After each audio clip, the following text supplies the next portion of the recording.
Contentment, written by H.N. Jones and brought to you by Midnight Pasta.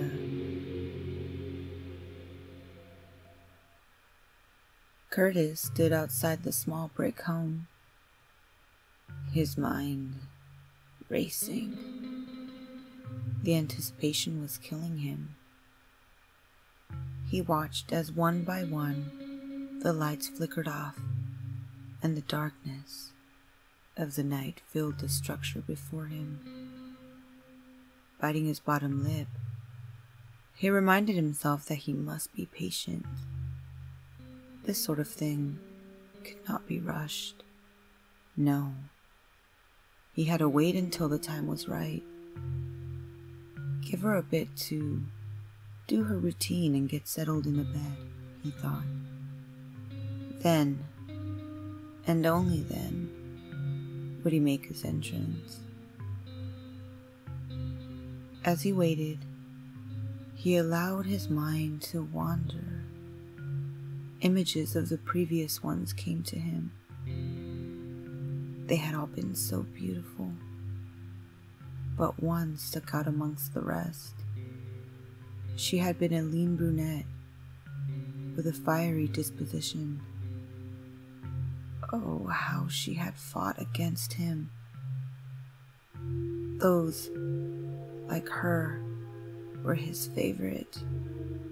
He loathed the ones who wept and pleaded as he stood over them. They were weak in his eyes and brought misery upon themselves by being so. However, despite that his passion was not derived from the desire to punish others, but rather one for true intimacy.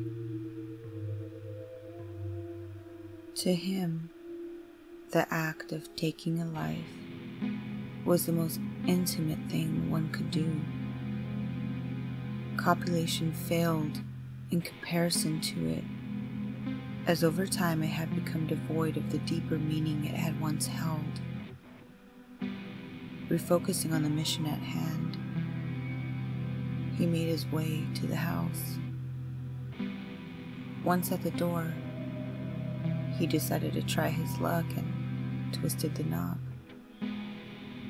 To his surprise, he found it unlocked. The oddity of such a thing was not lost on him.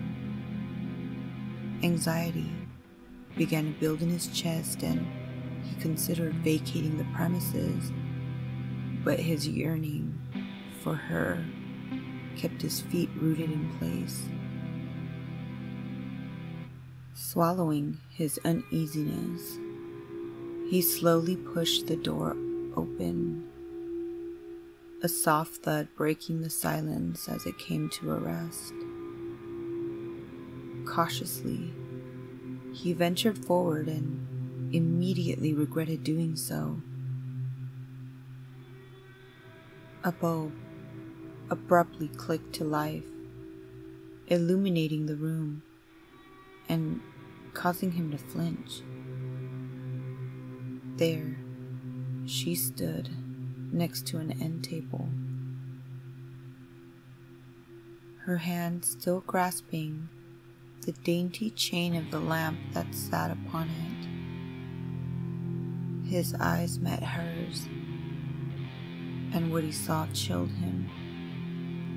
No fear resided in them.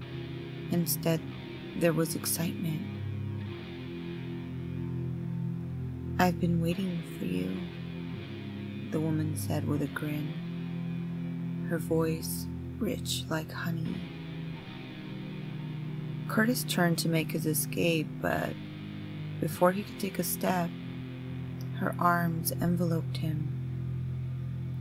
With strength twice that of his, she held him in place and pressed her lips against his neck, kissing it tenderly, before sinking her teeth in deep. Crying out in shock, his body tensed against hers. The pain that came brought with it a terrible heat. He listened as she took in mouthful after mouthful of blood. Delicate moans departed from her as she did so. The sound of her pleasure calmed him, even as his vision began to dim. This, he realized, was what he had been searching for. This was true intimacy.